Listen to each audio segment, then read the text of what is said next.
这一次其实是在数位发展部的支持下，那我们利用生成式 AI 跟5G 的技术，那来重新打造跟完成一部新的这个沉浸式的剧场。这个沉浸式的剧场其实是透过这个农田这个视铁回忆来梳理农田这附近的过去的这种产业遗址的特色。更特别的是，其实应用5G 的技术跟生成式的这个科技可以让参与者马上透过12分钟的片子的参与，那你能够最后得到一个不同的答案。通过那个答案，其实你在参与一个当下跟未来的农田文化资产的发展。那我们希望透过这样的一个互动的形式，让更多的朋友认识文化资产。农田交叉文化资产教育园区其实有蛮多跟文化资产有相关的主题游戏，像我们的南仓跟北仓是以我们的乌山头水库、嘉南大圳为主题。那园区的后方呢也有水圳，所以在放水的时候，小朋友呢他可以亲自来体验什么是嘉南大圳、乌山头水库灌溉的用水。那在园区的后方也有考古展，那小朋友还有沙坑可以玩，所以这个园区其实它是一个非常适合亲子来亲近文化资产的一个场域哦。掌握施政3分钟，台南进步向前冲。请启动。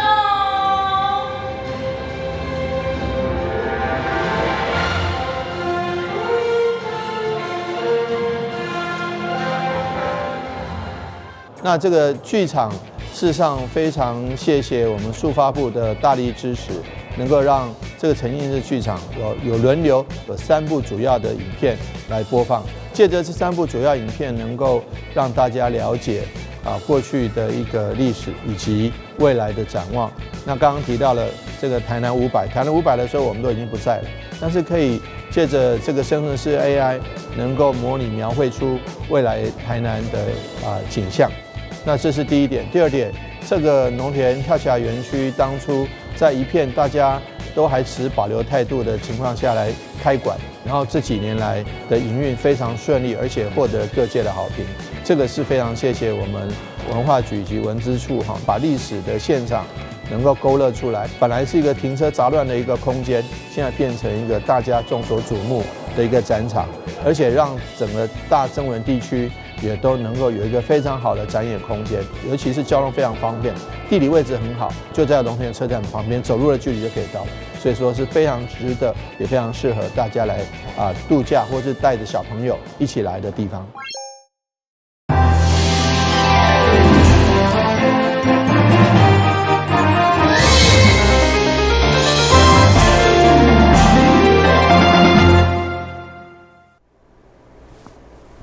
你好，是各位欢迎收看10月17号的中嘉台南电新闻。咱们水库是大台南的重要水源，不过水库被设立太阳能板，其实有真侪民众并无知影。所以议员周一齐伫中日顺再处于日本设伫水面上的光电板已经发生火警为例，对我强烈反对伫水库设立会有高风险的污染，也要求市府密切追踪该案，千万唔通起诉回声。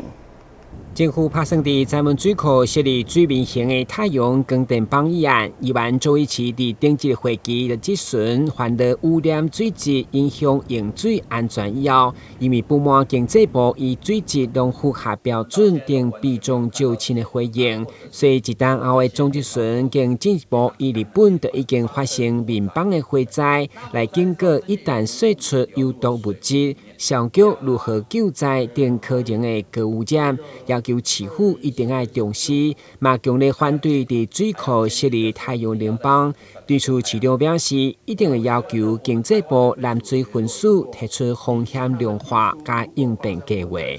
还要坚定的说，一定要在水库上面做太阳能吗？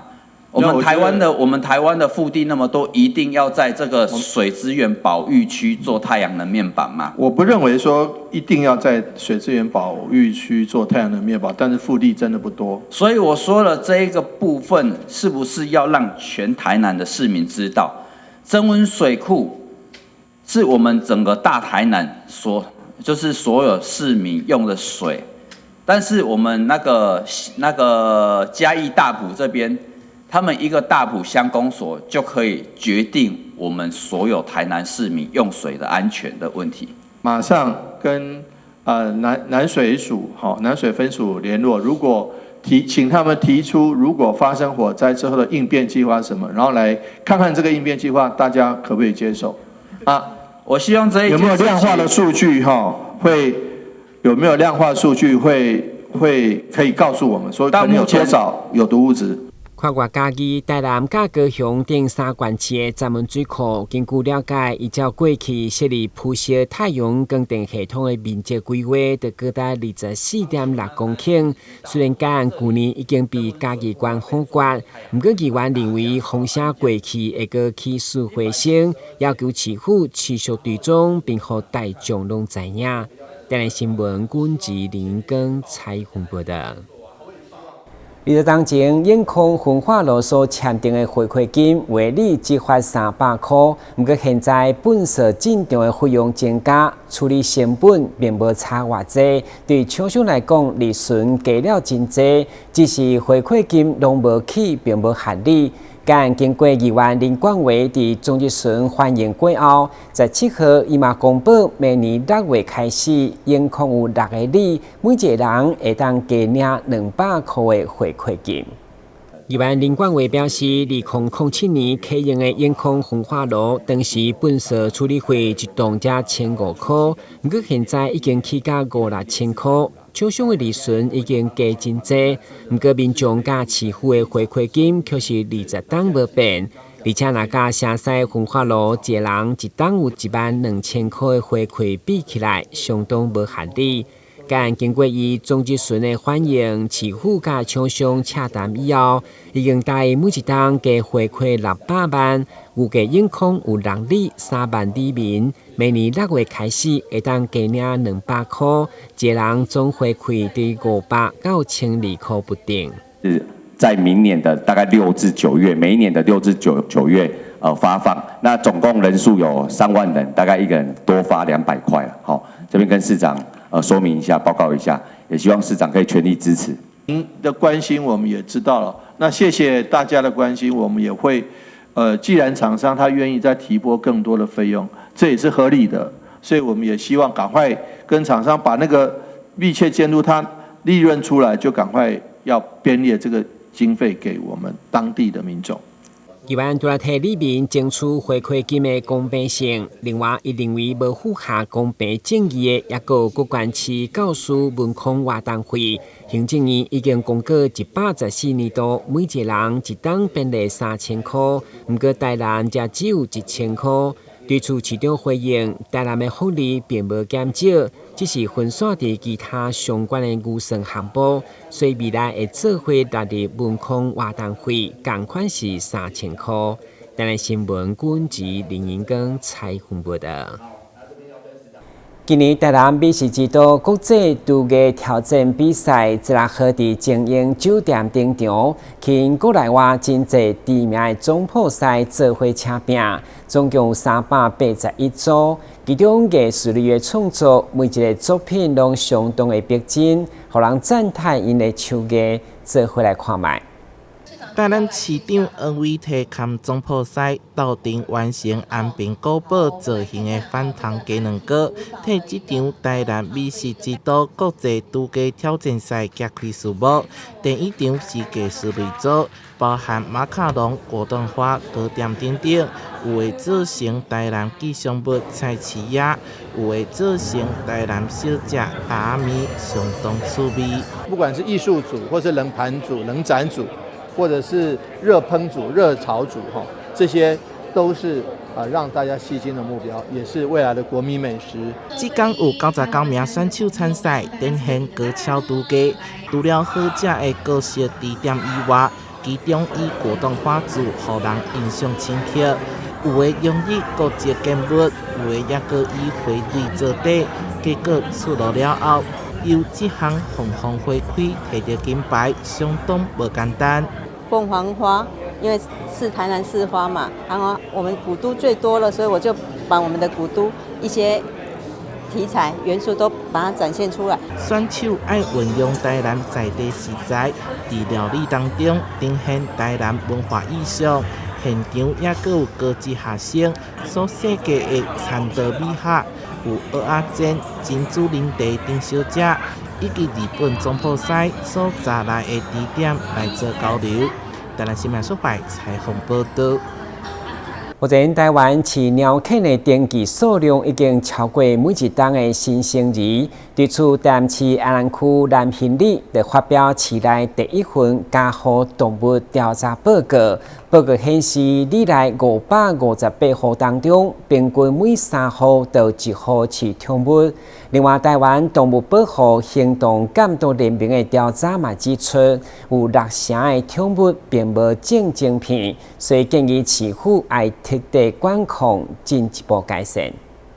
阿伯骑机车经过，后壁竟然有4-5只狗仔伫后壁了，相信大家拢有拄过这款情形。成群结党拢10外只、20只，囡仔啦、小朋友还是女性哦，当时啊，一只饲放就挖来，挖来，当时啊，甲你教。流浪狗的问题要安怎有效解决？台湾动物保护行政监督联盟以安南区南兴里为例。这次台南第一份家户动物调查报告，里内558户当中，有172户有饲动物，以狗仔、猫仔上济，无日晶片就高达60%。一般民众所饲的这个狗仔、猫仔，原则上拢是有结扎的，但是这个晶片的部分吼。佫毋是遮尔落实这是阮调查出来的这个初步的一个结果。根据农业部调查，台湾厝内饲狗仔、猫仔的数量已经高达279万只，因为无法度100%落实结扎日晶片，加上放生等因素，流浪动物的问题一直存在。只讲安南区51里长伫区公所交换意见，大部分拢质疑收容所的效果有限。固定拢会派人专人去咱的迄个现场来做流浪狗的迄个管制。而且即马嘛透过公所来找所在，看会当是毋是暂时来安置遮的流浪狗。莫讲咱验了，佮放转来原位，可能造成会有一寡市民朋友无共的看法。有一寡迄个狗仔较乖较温柔的TMV 了后变做社区的流浪狗，当社区做社区狗。怎样讲呢？因为流浪狗有伊的地域性嘛，所以你即摆总有所有狗拢移除了，别个所在就可以入来。所以留一寡较乖较温柔的当社区做社区狗，社区内底嘛有一寡爱狗的人士，一寡流浪狗也袂歹。咱就社区就地认养。为邻里做好源头管理，公司协力解决问题，打造友善动保的社区。同时，动保处将持续伫安南、永康等地找适合的地点来安置动物，互因袂伫外口乱踅。台南新闻所发采访报道。中央新闻在基隆，中嘉新闻在台北。中嘉新闻在新北，中嘉新闻在桃园，中嘉新闻在台南，中嘉新闻在高雄，忠实呈现最佳新闻。每周6下午1点，请锁定高雄都会台中嘉新闻周报，带给您最在地的观点，最有人情味的报道。台湾好新闻就在中嘉新闻周报。靠近都会区的安定中山里，过去合作龟仔庄，就因为庄内做传统炊粿的超过40户，不过随着时代演进，产业渐渐没落。这回地方透过农村再生计划，推动以粿为主的社区营造。20号，伊嘛将举办订粿团前活动，希望传承将近100年的古早味手艺。由伫安定区中山社区发展协会主办的订粿传承的活动，日前伫该社区活动中心举办活动的宣传记者会。由伫该协会理事长，也就是人称的粿仔伯洪清和，也请到社区的长辈、安定区长，甲一位民意代表共同参与。现场展示了袂少的红菇粿印、甲人绳，甚至有来自清朝庄仔头材质相当的罕见。因为阮社区就是粿，过到这样是1930年到这样是已经有94年啊，从阮阿公的手甲阮爸爸甲我。即摆阮后生也接到已经第4代啊，第4代一个行业会当传承遮尔啊久，就是有伊的特色伫个啦。这支是砖仔头的哦，毋是木材的这是砖仔头的哦，伊嘛拢足完整的哦了这个菇，啥叫菇？人马尾头、马尾圆、四尾头，都这菇。这个菇呢，就是长寿嘛，代表长寿嘛伊这边呢有圆。甲桃，就马尾四尾桃多这菇，对，伊这是圆嘛，这是桃嘛，桃是足收的，桃是足收的。看伊遮有啥？牵啊，这是财富啦。古早来年年钱就是这，这是牵啊啦，这牵啊。伊这边呢，有鱼啊，年年有余，年年有余。所以伊这个红菇粿圆伊这作为迄个艺术伫个，这是也就听过这支呢，听过代表。阮的历史。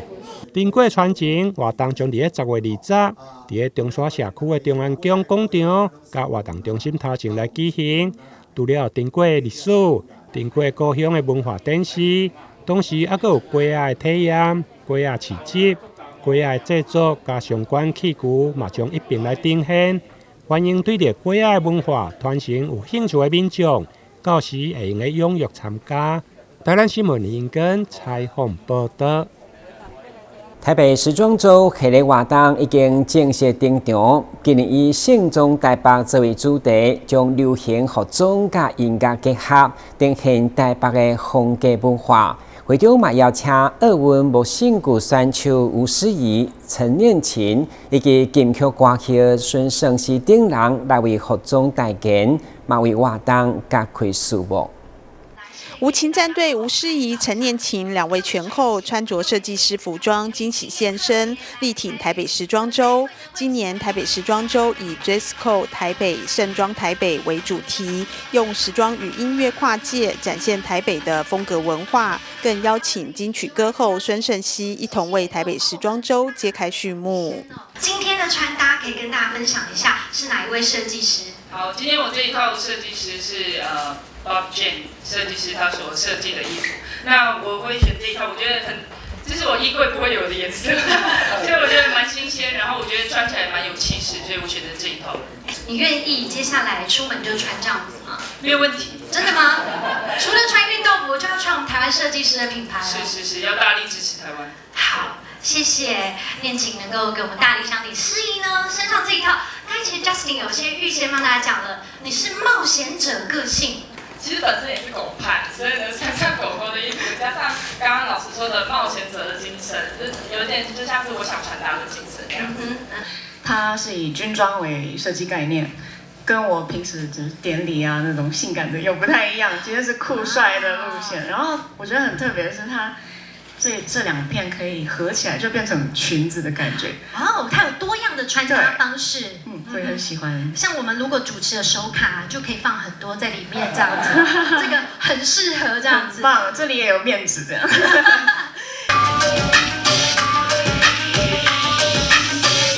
每年台北时装周跨界时尚大秀都会透过甄选方式，让更多新锐设计师参与。这次共有6位台湾知名设计师品牌参与，用时装演绎城市。记者会更选在大稻埕老宅咖啡馆举办，完美展现时尚与复古的新旧融合。今年的主题，我还是会围绕在我品牌是以人为本的风格，然后结合一些台湾本来就很厉害的机能面料、工装元素，然后去设计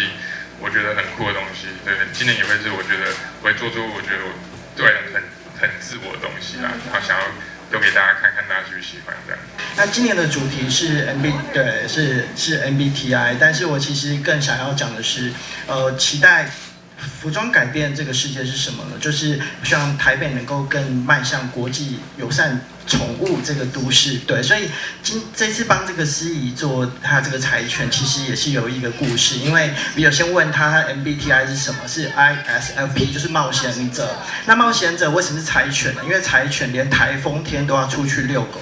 所以希望台北能够越来对这个宠物，不管是狗、猫、毛小孩，还有像我朋友养鸡啊，各种宠物可以越来越友善，然后越来越，因为毕竟现在生育率很少嘛，但毛小孩就是我们的宝贝，我希望它可以跟着我们去各个地方。我把传统的铁道博物馆的元素跟台湾人你知道还蛮爱搞笑的嘛，就是有一些谐音梗啊，或是有一些迷音什么的，对，然后我就把迷音这个主题跟铁道这个东西合在一起这样。然后因为就是台北很常下雨，所以有一些雨滴的元素，然后以及就是因为我非常喜欢猫咪，所以也可以看到很多猫咪的图案，然后跟街头的一些猫咪的视觉放在我的这次的作品当中。这届的主题叫做烟霞，烟霞其实就是隐喻大千世界，也就是我们城市的生活。所以对我来说，台北是我成长的城市，所以我把这样的感情放在里面，然后会用4个篇章的方式完成整个系列的故事，这样子。然后梳理美是来自品牌喜欢，我觉得在城市生活，你需要有一个很特殊的距离，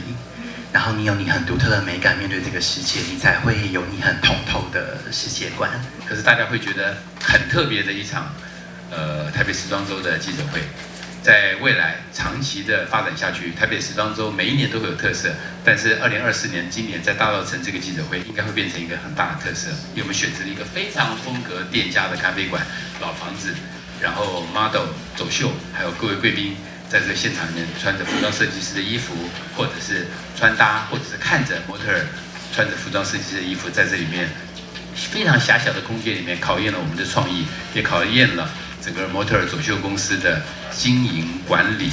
走秀场的能力。如果各位有更多的机会可以支持台湾的国产的服装设计师的衣服造型，刚才我跟陆若芳议员在聊天的时候，他还讲到说他有几套衣服平常穿出来的时候呢，常常会被人家讲，其实如果大家都喜欢这样穿，满街都是米兰城市里面所看到的场景的话，你就一点都不会觉得奇怪了。所以非常希望我们2位国手以后呢，不打拳的时候下来就穿服装设计的衣服，好不好？在这样的一个古都，在这样的一个古城，在这样的一个140年的一个街道，在大稻埕，我们看到有创新的服装、创新的走秀，它是一个融合，也代表台湾有各式各样的族群，我们有山有海有河川这样子的一个包容性。那我也希望说，未来台湾的服装、台湾的时尚，可以从我们台北时装周让它发扬光大，可以让它打到全世界，甚至国际上什么米兰啊、伦敦时装秀，或未来在台北时装周也会列在全世界的时装产业上面。2024台北时装周开幕时尚大秀将于10月17号在松山文创园区举办，跨界时尚大秀则是于10月20号在信义区新雅路登场，欢迎民众共襄盛举，用时装演绎城市，玩翻台北潮流。记者林启慧台北报道。日前，海保署接到通报，在台中的沙滩发现4只海洋客艇，其中2只相对较健康的海洋三王家人进行医疗照顾，嘛顺利地相系国庆来野放，成功让因回到大自然。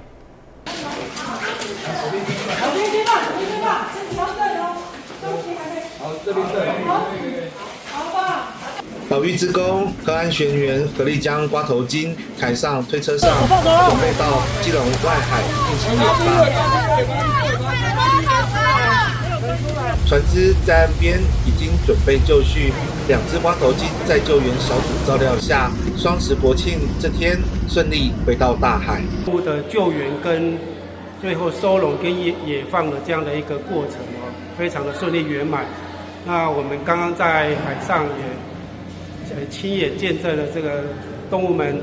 进到海里面的这样的一个画面那非常令人感动。海保署海保救援网8号下午接获通报，在台中的陆斯林沙滩发现4只活体鲸豚搁浅，由于小虎鲸和瓜头鲸外形相当接近，救援小组一度误判为小虎鲸，2只健康的瓜头鲸9号凌晨送到基隆八斗子安置中心医疗照顾。虎鲸的搁浅事件呢，那其实送到我们八斗子海之声呢，都已经是凌晨的时候，可是很多的志工，包括我们市府同仁都已经在现场 stand by， 然后志工和这个市府同仁都有足够的休息空间，所以这个海之声的成立，然后这个精神中心救援的成立，其实在北部其实真的是蛮需要的。两只体态健康的瓜头鲸10号上午搭着船艇前往东北角进行野放。不过台湾的瓜头鲸集体搁浅，这是非常非常的少见。那我们现在目前没办法判断它是不是跟这个人为的活动有关，但是我们可以判断的，一定可以确定的就是，他们应该就是可能在1-2周以前遇到了一些特别的事情，导致他们的方向开始有一些错误的这个就是游泳的方向，然后并且因为紧张的情况下，他们又开始有一些感染。海面上风浪起起伏伏，瓜头鲸野放之后悠游在大海中。国庆日这天重回大自然怀抱。记者黄松明就报道。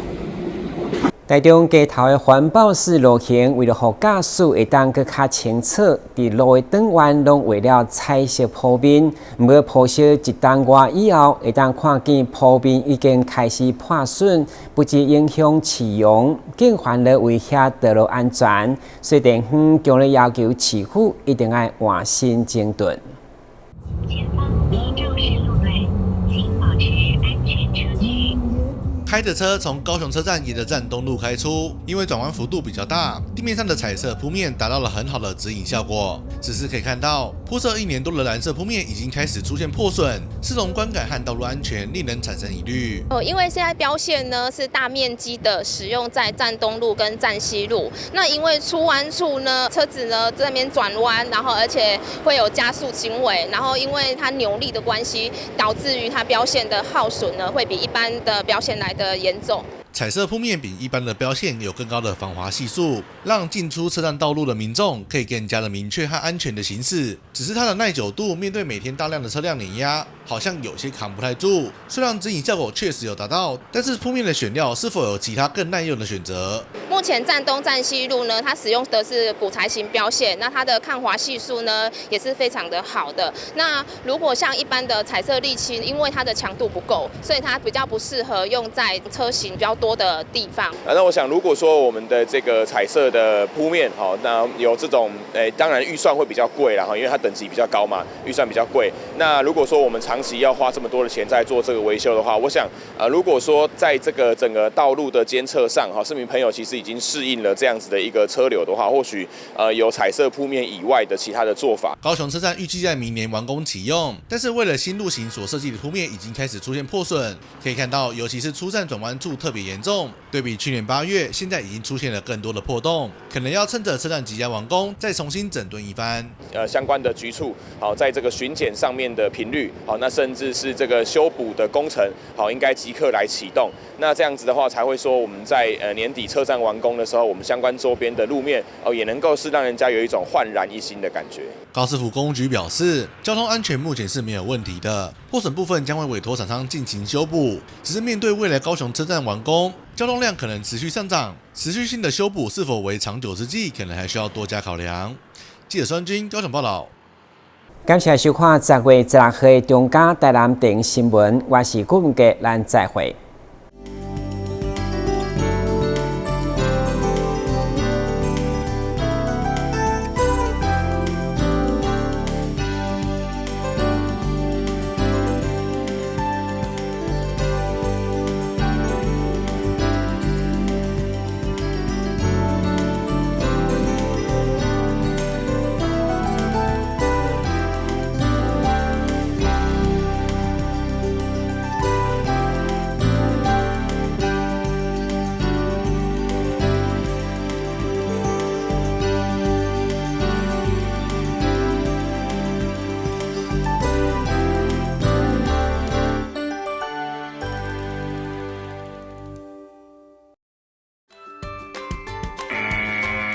还记得演练抗震保密3步骤吗？我记得哦，趴下、掩护、稳住。当发现建筑结构毁损且评估不可久留时，这时要带着避难包前往避难场所紧急避难。说到避难，全民防灾1点通或消防防灾1点通 App 可以查询最近的避难收容处所及导引。发生灾害一定要冷静，更要记得以上紧急避难方式哦。谢生和投资群组，传授心法，保证获利耶！下载 APP， 投资储值。哈哈哈！等一下，我没有开任何投资群组，这个是诈骗。